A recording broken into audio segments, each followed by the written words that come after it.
Welcome to The Traveling Image. I'm Tony Sisi, and today I want to introduce you to a woman named Titai who I met in Kimana, Kenya. But first, I want to tell you a little bit about why I've been away from social media and haven't been updating my website recently. It's not that I don't have a lot going on, it's exactly the opposite.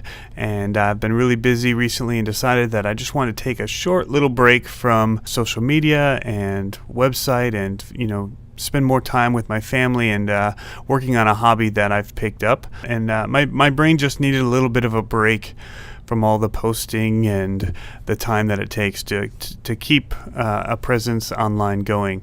So I'm wrapping up that break now. I'm ready to hit it again full swing, and thought I'd start with this image that I've been meaning to get to for a while.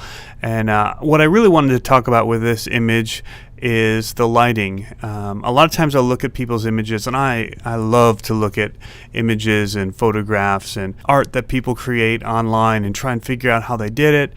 And there's times when you start to think, man, if I had the expensive light kits or the crews or this gear or that gear, I'd be able to make a cool image, or I'd be able to do that. And so, as I post this image, I just kind of want to fess up a little bit about what it took to create this image actually. Well, let me just get right to it. This image wasn't created with anything spectacular. I'm using a Canon 5D Mark III. I'm pushing the ISO. If you look, you can actually see some of the grain and the noise, digital noise from the ISO being pushed a little bit. And I had ambient light coming in through this hole in the wall, this lantern that she had lit for the room, because what she was doing was she was putting her little boy to sleep. You can see his head just poking out here in the background, and so she was sitting here and she looked off to the side. And let me tell you about the lighting here. This isn't an expensive flash, and I was doing a lot of video, and I realized in these houses that it was really dark and I was going to need some light in order to be able to see my subjects and just be able to see around inside the house and the room. But I'm not using an expensive video light kit or expensive flash kits. This image was created using the ambient light in the room and this flashlight that I picked up at the Kenya equivalent of a Radio Shack, I guess. It had flashlights and batteries and radios and things like that.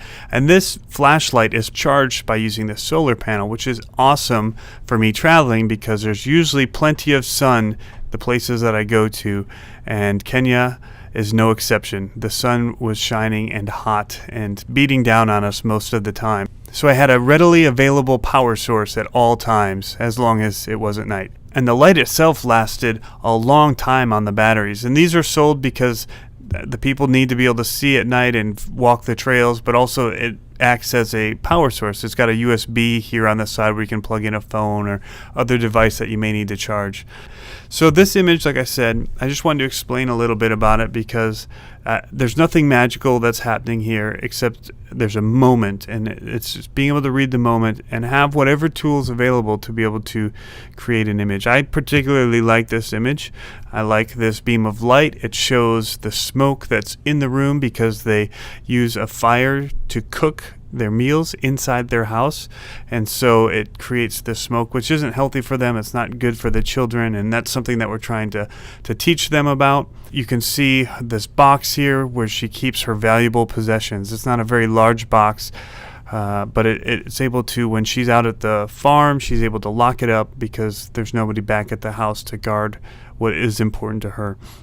And let me just mention about the farm. Operation Blessing has an awesome agriculture program for these Maasai women in Kimana. We have a 50-acre farm that's drip irrigated that they're able to farm, and they sell their items at the market. It also provides food for their families to eat on a daily basis.